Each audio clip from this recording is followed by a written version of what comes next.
නමෝ තස් භගවතෝ අරහතෝ சம்மா சம்புத்தஸ். வசந்தம் தொலைக்காட்சி நேர்கள் அனைவருக்கும் அன்பார்ந்த காலை வணக்கம். வாழ்க்கையிலே நீங்கள் படித்த பட்டதாரியா இல்லை படித்த அறிவாளியா? இன்று இந்த உலகம், அதேபோல் இலங்கை தாயகம், எவ்வளவு சமயங்கள், எவ்வளவு வேதங்கள் ஓதப்படுகின்றது, எவ்வளவு போதனைகள், எத்தனை கட்டிடங்கள், எத்தனை மண்டபங்கள், எத்தனை நிகழ்ச்சிகள், எத்தனை கலாச்சாரங்கள். இதிலிருந்து என்ன பலன்? காலையில் எழுந்ததிலிருந்து இரவு நித்திரைக்கு போகும் வரைக்கும் பிரச்சனை பிரச்சனை பிரச்சனை. ஏன்? இந்த சமூகம் நினைத்து கொண்டிருக்கின்றது ஒரு மனிதன் படித்து பல்கலைக்கழகத்திலே பட்டதாரியாக வேண்டும் என்று. அதுதான் பிழை. இதை சொல்லும்போது நிறைய பட்டம் பெற்றவர்கள் நினைக்கலாம், ராகுல தேரர் என்ன பட்டதாரிகளை இப்படி கூறுகின்றார். உண்மை, யோசித்து பாருங்கள். தர்மம் சொல்லுகின்றது, அது கௌதம் புத்த பகவானுடைய தர்மம் மட்டுமல்ல. புத்த பகவான் போதித்த தர்மம், முகமது நபி அவர்கள் போதித்த தர்மம், இயேசுநாதர் அவர்கள் போதித்த தர்மம், கிருஷ்ண பரமாத்மா போதித்த தர்மம், அதை தாண்டி அதன் பிறகு வந்த நல்ல மகான்கள் போதித்த தர்மத்திலே கூறுகின்றது என்ன? ஒரு மனிதன் படித்து பட்டதாரியாகுவதை விட அந்த மனிதன் படித்த அறிவாளியாக வேண்டும். பட்டம் பெற்ற மகான்களே, பட்டம் பெறுவதற்கு காத்திருக்கக்கூடிய மாணவர்களே, யோசித்து பாருங்கள். நான் படித்த பட்டதாரியாக வேண்டுமா, நான் படித்த அறிவாளியாக வேண்டுமா? நான் படித்து வாங்கிய பட்டத்தின் ஊடாக இன்று இந்த சமூகத்திலே என்னுடைய வாழ்க்கை எப்படி இருக்கின்றது, என்னுடைய சேவை எப்படி இருக்கின்றது? நான் படித்த அறிவாளி என்ற நோக்கத்திலே என்னுடைய அறிவு என் வாழ்க்கை எப்படி சிறப்பாக இருக்கின்றது? இந்த சமூகத்திற்கு என் அறிவு எவ்வளவு பயன்படுத்தி இருக்கின்றேன்? யோசித்து பாருங்களேன். இந்த நாட்டிலே படித்த பட்டதாரிகள் அதிகரித்தார்கள், படித்த அறிவாளிகள் குறைந்து விட்டார்கள். எண்ணம் போல் வாழ்க்கை. படித்த பட்டதாரிகள் படித்தார்கள், மேடை ஏற்றி ஒரு கடதாசி துண்டை கொடுத்தார்கள், நீர் இன்றையிலிருந்து படித்த பட்டதாரி. கடதாசி துண்டுக்கு இருக்கும் மரியாதை தர்மத்திற்கும் வாழ்க்கையிலே தன்னால் தனக்கு ஏற்படுத்தி கொண்ட அறிவுக்கும் இல்லாமல் போய்விட்டது. எவ்வளவு மூட நம்பிக்கை! படித்த பட்டதாரிகள் பார்க்கும் இடத்திலெல்லாம் இருக்கின்றார்கள். அவர்களுடைய பக்குவம் எப்படி இருக்கின்றது? பதவிகள் அதிகரிக்கும் போது, பதவிகள் உயர்வாக கிடைக்கும் போது பணிவு வர வேண்டும் அல்லவா? இன்று படித்து பட்டம் பெற்று பதவியில் இருப்பவர்களிடத்தில் நாம் எப்படி பணிவை எதிர்பார்க்க முடியும்? நான் படித்த பட்டதாரி, அதன் பிறகுதான் எனக்கு இந்த பதவி கிடைத்தது என்ற ஆணவம் இன்று எத்தனை பேரிடம் நாங்கள் பார்க்கின்றோம். நீங்கள் எத்தனை பேரிடம் பார்த்திருப்பீர்கள்? படித்து பட்டம் பெற்று பதவியில் அமர்ந்திருப்பவர்கள் எவ்வளவு பெருந்தன்மை காட்டியிருப்பீர்கள்? நீங்கள் 5% பிரயோஜனம் கிடையாது. உங்களுடைய படிப்பும் உங்களுடைய பட்டமும் உங்களுக்கு தான், வேறு யாருக்கும் அதிலிருந்து எந்த பலனும் கிடையாது. ஆனால் படித்த அறிவாளியிடம் இருந்து எப்பவும் நன்மை எதிர்பார்க்கலாம். படித்த பட்டதாரியை விட படித்த அறிவாளி தான் அதிகமாக தேவைப்படுகின்றது. படித்த பட்டதாரிகளால் அதிகமாக சமூகத்துக்கு பிரச்சனை, படித்த அறிவாளிகளால் அந்த பிரச்சனைக்கு தீர்வு காணப்படும். இன்று எங்கள் நாட்டிலே படித்த பட்டதாரிகள் அதிகமா, படித்த அறிவாளிகள் அதிகமா? அதை நீங்கள் தீர்மானம் செய்யுங்கள். பட்டதாரிகளால் இந்த நாட்டுக்கு ஏற்பட்டது என்ன? அறிவாளிகளால் இந்த நாட்டுக்கும் இந்த நாட்டு மக்களுக்கும் என்ன ஏற்பட்டிருக்கின்றது? நன்மைகள் தீமைகள் என்ன? படித்த பட்டதாரியிடம் பணிவு இருக்கும், படித்த அறிவாளியிடம் பணிவு இருக்கும், படித்த பட்டதாரியிடம் ஆணவம் இருக்கும். எத்தனை இடத்தில் நாங்கள் பார்த்திருக்கின்றோம். ஆகையால் வசந்தம் தொலைக்காட்சி நேயர்களே, படித்து பட்டம் பெற்றால் ஆணவம் வரும், படித்து அறிவு பெற்றால் அமைதியும் பொறுப்பும் வரும்.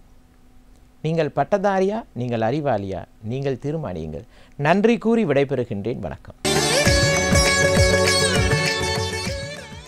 ஓம் தனம் தரும் கல்வி தரும் ஒரு நாளும் தளர்வறியா மனம் தரும் தெய்வ வடிவும் தரும் நெஞ்சில் பஞ்சமில்லா இனம் தரும் நல்லன எல்லாம் தரும் அன்பர் என்பவர்க்கே கனம் தரும் பூங்குழலாள் அபிராமி கடை கண்களே.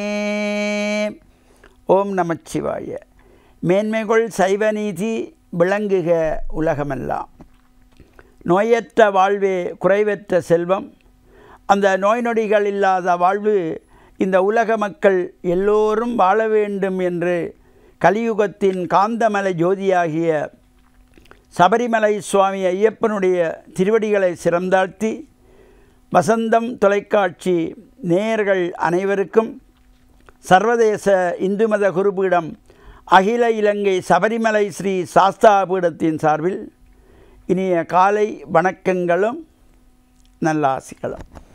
இன்றும் மங்களகரமான விஸ்வாவசு வருஷம் வைகாசி மாதம் 8ஆம் நாள் 22/5/2025 வியாழக்கிழமை. இன்று மலர்ந்திருக்கின்ற இன்றைய பொழுதும் நம் எல்லோருடைய வாழ்விலும் எல்லா விதமான சிறப்புகளும் வெற்றிகளும் கிடைக்க வேண்டும். இறையருள் பூர்ணமாக நிறைய வேண்டும். பெற்றோர்கள், பெரியோர்கள், குருவானவர்கள், ஆசிரியர்களுடைய அன்பையும் ஆசியையும் நாம் பெறுகின்ற பொழுது எந்த நாளுமே நமக்கு நல்ல நாளாக அமையக்கூடியது. இன்று குருவாரம் என்கின்ற வியாழக்கிழமை. நாம் இந்த வியாழக்கிழமைகளிலே விரதமிருந்து ஆலய வழிபாடுகளை செய்து நவக்கிரகங்களுக்குள்ளே குபேர திசை என்று போற்றப்படுகின்ற வடதிசை நோக்கி அமர்ந்திருக்கின்ற வியாழ பகவான். இந்த வியாழ பகவானுக்கு மஞ்சள் பட்டி சாத்தி மஞ்சள் மலர்களாலே அர்ச்சனை வழிபாடுகள் செய்கின்ற பொழுதிலும் எல்லா விதமான சிறப்புகளும் கிடைக்கக்கூடியது. அதேபோல் சிவனாலயங்களிலே தெற்கு நோக்கி அமர்ந்திருக்கின்ற தட்சணாமூர்த்தியையும் மஞ்சள் மலர்களாலே அர்ச்சனை வழிபாடுகள் செய்து கொண்டல் கடலை நிவேதனம் வைத்து பிரார்த்தனை செய்கின்ற பொழுதிலும் எல்லா விதமான சிறப்புகளும் கிடைக்கும். பொதுவாகவே இந்த ஆலயம் தொழுவது சாலமும் நன்று என்று நம் முன்னோர்கள் சொன்னார்கள். இது ஒவ்வொரு மனிதனுடைய வாழ்விலும் அன்றாடம் அவன் கடைப்பிடிக்க வேண்டியவற்றையெல்லாம் நம் முன்னோர்கள் அனுபவித்து வாழ்ந்து நமக்கு விட்டு சென்றிருக்கின்றார்கள். இந்த ஆலயம் தொழுவது சாலமும் நன்று. தினந்தோறும் நாம் ஆலய வழிபாடு செய்ய வேண்டும். அது அருகிலே உள்ள ஆலயம் சிறிய ஆலயமாக இருந்தாலும் சரி, பெரிய ஆலயமாக இருந்தாலும் சரி, இந்த காலையிலே நாம் கோவிலுக்கு போக வேண்டும் என்ற எண்ணம் நமக்கு வர வேண்டும். அந்த சிந்தனை நமக்கு வர வேண்டும். அவ்வாறு அங்கு சென்று நாம் இறைவனை பிரார்த்தனை செய்கின்ற பொழுது ஐம்புலன்களையும் ஒருவழிப்படுத்தி நாம் இந்த இறை பிரார்த்தனையில் ஈடுபடுகின்ற பொழுது எல்லா விதமான சிறப்புகளும் நன்மைகளும் நமக்கு கிடைக்கக்கூடியது. இப்போ ஒவ்வொரு மனிதர்களும் அன்றாடம் நாம் தெரிந்தும் தெரியாமலும் சில பாவங்களை செய்கிறோம். நாம் தெரியாமல் செய்கின்ற பாவங்கள், பாதையிலே நடந்து சென்று கொண்டிருக்கிறோம். நமது காலுக்குள்ளே சிறிய சிறிய கண்ணுக்கு தெரியாத உயிரினங்கள், பூச்சிகள், புழுக்கள், அவற்றையெல்லாம் நாம் எங்களுடைய பாத அணிகளாலே நசித்து கொண்டு போகிற பொழுது அது ஒரு வகையான பாவம், தெரியாமல் செய்கின்ற பாவம். இந்த தெரியாமல் செய்கின்ற பாவங்களுக்கு மன்னிப்பு உண்டு.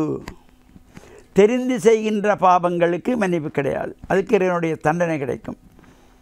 நாம் இந்த பாவங்கள் செய்யப்படுகின்ற பொழுது அது பல்வேறு பரிமாணங்களிலே நாம் பார்க்கக்கூடியதாக இருக்கும். மனதினாலே செய்கின்ற பாவம்,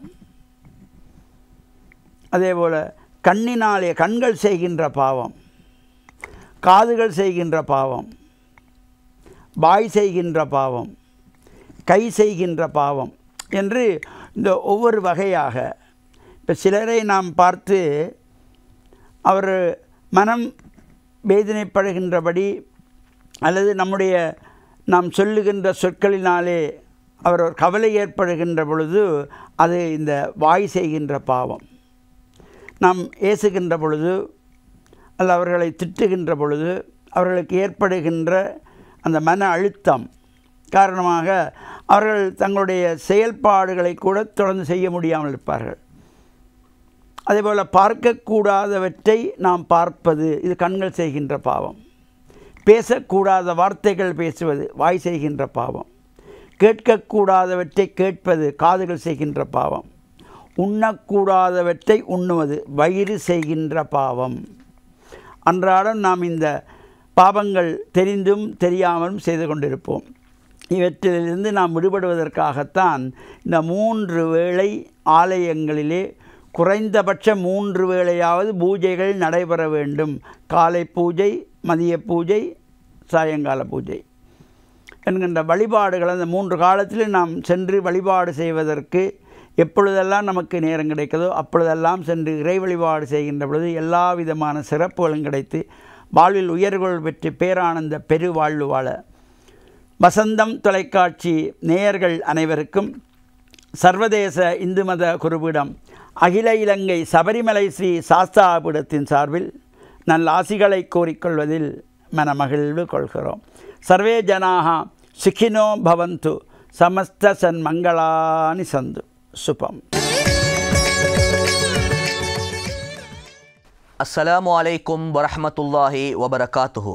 அல்ஹம்துலில்லாஹ் நஹ்மதுஹு வ நுஸல்லி அலா ரசூலிஹில் கரீம். அம்மா பாத்.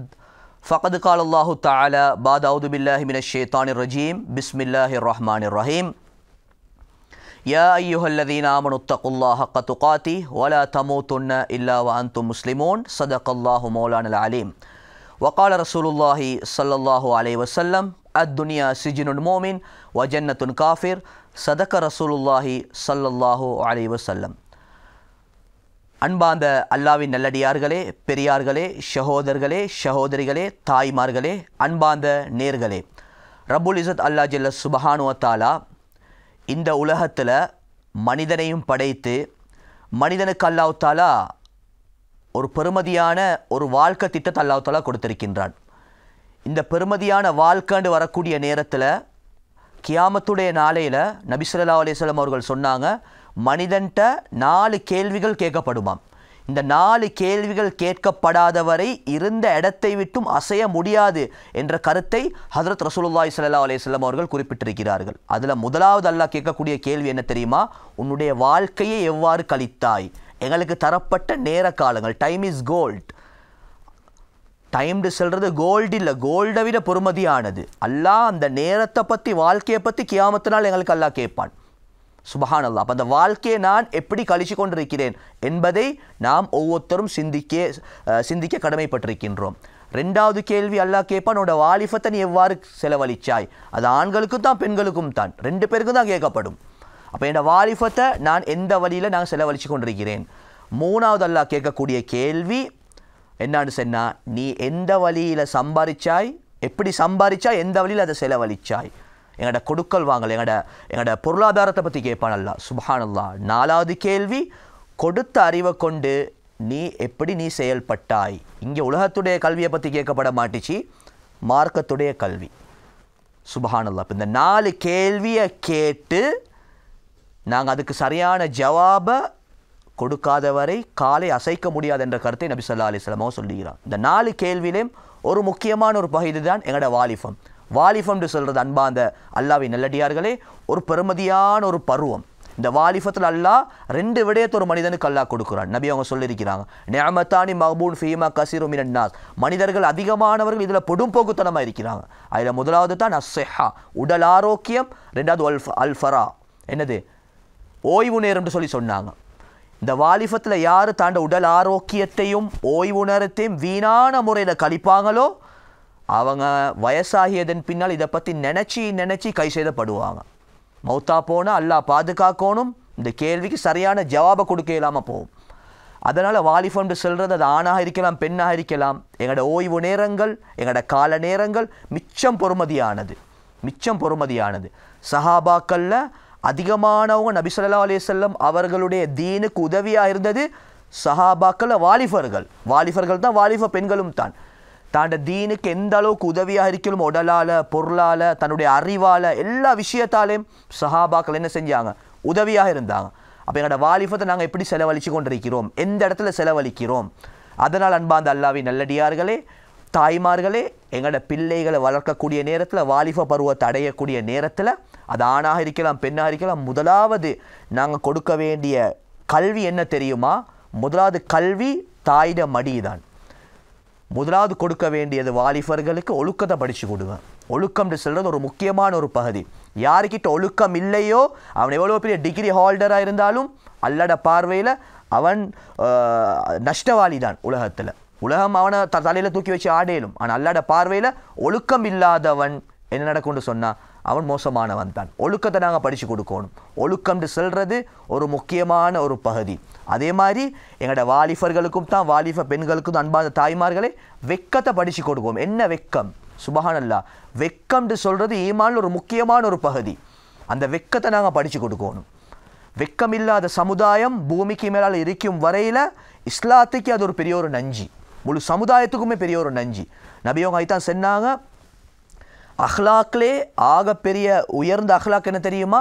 வெக்கம்னு சொல்லி சொன்னாங்க ஸல்லல்லாஹு அலைஹி வஸல்லம். அவங்க இதாலம் தஸ்தாய் ஃபஸ்தா மாஷியத்தை சொன்னாங்க ஸல்லல்லாஹு அலைஹி வஸல்லம். உனக்கு வெக்கம் இல்லையா, நீ நாடியதை செய்து கொள்னு சொல்லி சொன்னாங்க ஸல்லல்லாஹு அலைஹி வஸல்லம். அப்போ எங்களோட வாலிபர்களுக்கும் வாலிப பெண்களுக்கும் என்னத்தை கொடுக்கணும்? ஒழுக்கத்தை கொடுக்கணும், வெக்கத்தை கொடுக்கணும். இந்த ரெண்டையும் கொடுக்காம நாங்கள் எவ்வளோ பெரிய எண்ணத்தை உலகத்துடைய அறிவை கொடுத்தாலும் அதில் உலகத்துலேயும் ஜீரோ, மௌத்துக்கு பின்னால் அளிக்கக்கூடிய வாழ்க்கையிலேயும் ஜீரோ. இன்றைக்கு வெக்கம் இல்லாத சமுதாயம் சோஷியல் மீடியாவில் அங்கே இங்கே எங்களோட வாலிப சமுதாயம் சீரழிஞ்சு கொண்டு இருக்கிறாங்க. அல்லாஹ் பாதுகாக்கணும். உம்மா அப்பாவுக்கு அதை பற்றி கணக்குன்றதே இல்லை. அல்லாஹ் பாதுகாக்கணும். அதனால் இந்த விஷயத்தில் நாங்கள் மிச்சம் பேணுதலாக பக்குவமாக இருக்கணும். நாங்கள் மௌத்தா போனதன் பின்னால் எங்களோட புள்ளைக்கிட்ட இந்த துவா வரணுமா? நாங்கள் என்ன செய்யணும்? அவங்களுக்கு கொடுக்க வேண்டிய அந்த வெக்க உணர்வு ஒழுக்கத்தை நாங்கள் படித்து கொடுத்துட்டு நாங்கள் மௌத்தா போகணும். அப்போ தான் என்ன செய்வாங்க? நாங்கள் எங்களோட மௌத்துக்கு பின்னாலேயும் ஒழுக்கம் உள்ளவர்களாக சமுதாயத்துக்கு மத்தியில் வாழ்ந்து எங்களுக்கு நல்ல பேர் எடுத்து தருவாங்க. ஒழுக்கத்தை கொடுக்காம நாங்கள் மௌத்தா போயிட்டோன்னு சொன்னால் அல்லாஹ் பாதுகாக்கணும். என் மௌத்துக்கு பின்னால் அவன் என்னென்ன ஒழுக்க கெட்ட செயல்களை செய்கிறானோ இவைகள் அனைத்தையும் இதனுடைய அந்த பதுவாவும், மக்கள் சொல்லுவாங்களே, யார் வளர்த்த பிள்ளையோ தெரியாது, யார் பெற்ற பிள்ளையோ தெரியாது அப்படின்னு சொல்லுவாங்க. அந்த பதுவா எல்லாம் எங்களோட இதுக்கு வரும். அதனால் வாலிபன்னு சொல்கிறது ஒரு முக்கியமான ஒரு பகுதி. அந்த வாலிபர்களுக்கு கொடுக்குற மிகவும் 2 விஷயம்தான் ஒழுக்கம், வெக்கம். இதை நாங்கள் கொடுப்போம் இன்ஷா அல்லாஹ். ரப்புல் இஸ்ஸத் அல்லாஹ் ஜல்ல சுப்ஹானஹு வ தஆலா பெரிய மாற்றத்தை அல்லாஹ் தஆலா உண்டாக்குவான். அந்த அடிப்படையில் ரப்புல் இஸ்ஸத் அல்லாஹ் ஜல்ல சுப்ஹானஹு வ தஆலா எந்த விடயத்தை அல்லாஹ் பேச வச்சானோ கேட்க வச்சானோ அதுபடி அமல் செய்யக்கூடிய பாக்கியத்தை அல்லாஹ் நம் அனைவருக்கும் நசீபாக்குவானாக. வ ஆகிரு தஅவானா அனில் ஹம்துலில்லாஹி ரப்பில் ஆலமீன். அஸ்ஸலாமு அலைக்கும் வ ரஹ்மத்துல்லாஹி வ பரகாத்துஹு. பிரியமானவர்களே, வசந்தம் டிவி நேயர்களே, உங்கள் ஒவ்வொருவரையும் இயேசு கிறிஸ்து நாமத்தினாலே மிகவும் அன்புடனே வாழ்த்தி இந்த கிறிஸ்தவ நச்சிந்தனைக்கு இந்த காலை பொழுதில் வரவேற்பதிலே பெரும் மகிழ்ச்சி அடைகின்றேன். ஒரு முறை இங்கிலாந்து தேசத்துக்கு நான் போயிருந்த பொழுது அங்கே பெரிய ஒரு ஆடு மேய்க்கிற ஒரு இடத்துக்கு நான் போயிருந்தேன். அது செம்மறி ஆடு வளர்க்குற ஒரு பெரிய ஒரு ஃபார்ம் இருந்தது. அப்பொழுது நான் அங்கே அந்த ஃபார்முக்கு போகும் பொழுது அங்கே நூற்றுக்கணக்கான செம்மறி ஆடுகள் மேய்ந்து கொண்டிருந்தது. என்னை கண்ட உடனே அவையெல்லாம் ஓடி ஒளிந்து மறைந்து சிதறி போனதை நான் பார்த்தேன். அப்பொழுது அந்த மந்தைகளுடைய மேய்ப்பன் அல்லது அந்த உரிமையாளர் அங்கே வந்தார். வந்த உடனே அவர் அவருடைய மொழியிலே, அந்த ஆடுகளை தெரிந்து ஏதோ ஒரு மொழியிலே அவர் ஒரு வார்த்தை சொன்னார் பாருங்கள். அத்தனை ஆடுகள், செம்மறி ஆடுகளும் அவரிடத்தில் வர தொடங்கி விட்டது. அவைகள் நான் இருக்கிறது குறித்து பயமும் இல்லை, அச்சமும் இல்லை, பயமில்லாமல் அவைகள் ஒன்றன் பின் ஒன்றாக வர தொடங்கியது. ஆம் பிரியமானவர்களே, வேதம் சொல்லுகிறது என்ன தெரியுமா? யோவான் 10ஆம் அதிகாரம் 27ஆம் வசனத்தில் இயேசு சொல்லுகிறார், என் ஆடுகள் என் சத்தத்துக்கு செவி கொடுக்கிறது, அவைகள் எனக்கு பின் செல்கிறது. ஆம், அதன் பின்னதாக அந்த நபருடனே நான் அவர்கள் அந்த ஆடுகள் மேய்ந்து கொண்டிருந்ததான அந்த புல்வெளிக்கு நான் கடந்து சென்றேன். அந்த மேய்ப்பன், அந்த ஆட்டின் சொந்தக்காரர், அவர் எங்கெல்லாம் செல்கிறாரோ அந்த ஆடுகள் அவருக்கு பின்னதாக வர தொடங்கிவிட்டது. எனக்கு பார்ப்பதற்கு ஆச்சரியமாக காணப்பட்டது. அந்த மேய்ப்பனை பின்பற்றுகிறதாக அது காணப்பட்டது. இயேசுவும் சொல்லுகின்றார், என்ன சொல்லுகின்றார்? நான் என் ஆடுகளில் என் சத்தத்துக்கு செவி சாய்க்கிறது, அது எனக்கு பின் சென்று வருகிறது என்று சொல்லுகிறதை நாங்கள் பார்க்கிறோம். ஆனால் பிரியமானவர்களே, இயேசு ஆனவர் ஒரு நாள் ஒரு உவமை கூறினார் ஆடுகளை குறித்து. என்ன சொன்னார் தெரியுமா? லூக்கா நற்செய்தி 15ஆம் அதிகாரத்திலே ஒருவனுக்கு 100 ஆடுகள் இருந்தது. அதில் ஒரு ஆடு தொலைந்து போய்விட்டது. எப்படி தொலைந்து போனது? ஆம், சற்று கேட்டு பார்த்தால் அது மேய்ப்பனுடைய சத்தத்தை கேட்டு அதுக்கு பின்னதாக போகாதபடியினால், மற்ற ஆடுகளுடன் இணைந்து பயணிக்காதபடியினால் அது காணாமல் போய்விட்டது. அப்பொழுது அந்த மேய்ப்பன் என்ன செய்தானாம், அந்த 99 ஆடுகளையும் ஒரு இடத்தில் வைத்துவிட்டு அந்த காணாமல் போன ஆடை தேடி கண்டுபிடித்து அதை தன் தோள் மீது சுமந்து கொண்டு வந்தான் என்று அங்கே சொல்லப்படுகிறது. பிரியமானவர்களே, நானும் நீங்களும் இந்த பூமியிலே 3 விதமான சத்தங்கள் இருக்கிறது. ஒன்று இறைவனின் சத்தம், மற்றது எங்களுடைய காதுகளிலே தொனிக்கிறதான ஆங்காங்கே வருகிறதான மக்களுடைய சத்தம் அல்லது ஒளிபெருக்கின் வழியாக வருகிற சத்தங்கள். மூன்றாவது நம்முடைய மனசாட்சி, நமக்குள்ளாக ஒரு சத்தம் தோன்றுகிறது, நமக்குள்ளாக ஒரு மனிதன் பேசுகிறதை நீங்கள் அறிந்திருப்பீர்கள். அந்த அனுபவத்திலே நீங்கள் ஒவ்வொரு நாளும் ஒவ்வொரு நிமிடமும் கடந்து போய் கொண்டு இருப்பீர்கள். இந்த சத்தங்களிலே எந்த சத்தத்துக்கு நாங்கள் செவிசாய்க்க போகிறோம்? வெளியிலிருந்து வருகிற சத்தமா, அல்லது எங்களுடைய மனதுக்குள்ளே எழும்புகிற சத்தமா, அல்லது இறைவனின் சத்தமா? பிரியமானவர்களே, இயேசு கிறிஸ்து என்ன சொல்லுகிறார் தெரியுமா? என் ஆடுகள் என் சத்தத்தை அறிந்திருக்கிறது. அதாவது இறைவனுடைய சத்தத்தை அறிந்து மனிதன் வாழ வேண்டும் என்று சொல்லி கிறிஸ்து விருப்பமுடையவராக காணப்படுகிறார். அதனாலே தான் இந்த பரிசுத்த வேதாகமத்தை அவர் நமக்கு எழுதி கொடுத்திருக்கிறார். இந்த பரிசுத்த வேதாகமத்திலே அவருடைய வார்த்தைகள் இருக்கிறது. இந்த வார்த்தையிலே வாசிக்கும் பொழுது அவன் நம்முடனே பேசுகிறவராக இருக்கிறார். ஒரு மனிதன் இந்த பூமியிலே பிறந்த நாள் முதல் இறந்த நாள் வரைக்கும் அவன் எப்படி வாழ வேண்டும், ஒரு கணவன் எப்படி வாழ வேண்டும், திருமறையில் இருக்கிறது. ஒரு மனைவி எப்படி வாழ வேண்டும், திருமறையில் அழகாக எழுதப்பட்டிருக்கிறது. ஒரு மருமகன் ஒரு மருமகள் எப்படி வாழ வேண்டும், சிறப்பாக எழுதப்பட்டிருக்கிறது. ஒரு மகன் ஒரு மகள் எப்படி வாழ வேண்டும், சிறப்பாக எழுதப்பட்டிருக்கிறது. ஒரு நாட்டினுடைய அதிபதி, ஒரு ஜனாதிபதி, ஒரு பிரதம மந்திரி எப்படி வாழ வேண்டும், அழகாக எழுதப்பட்டிருக்கிறது.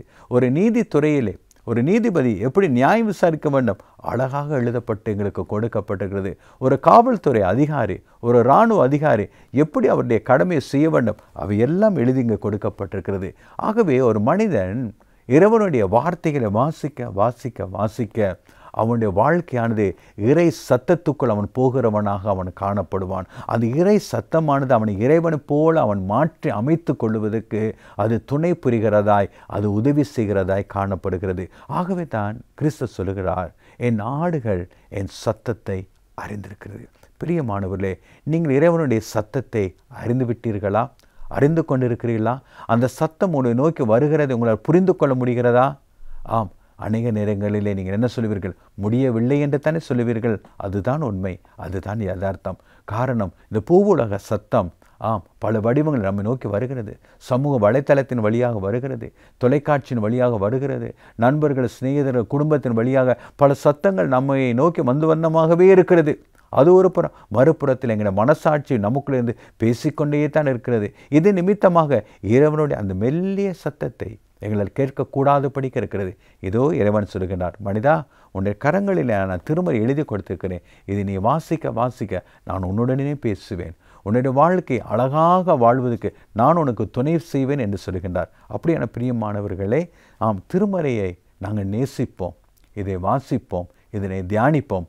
அப்பொழுது நம்முடைய வாழ்க்கை மற்றவர்களுக்கு ஆசீர்வாதமாக மாறுவது மாத்திரமல்ல, என் ஆடுகள் என் சத்தத்தை அறிந்திருக்கிறது, அவைகள் எனக்கு பின் செல்கிறது என்று சொல்கிறார் அல்லவா? அவரை பின் செல்கிற மக்கள் கூட்டமாக நாங்கள் மாறி போய் விடுவோம். இதை குறித்து தியானிப்பீர்களா? கடவுள் தாமே உங்களை ஆசீர்வதிப்பாராக.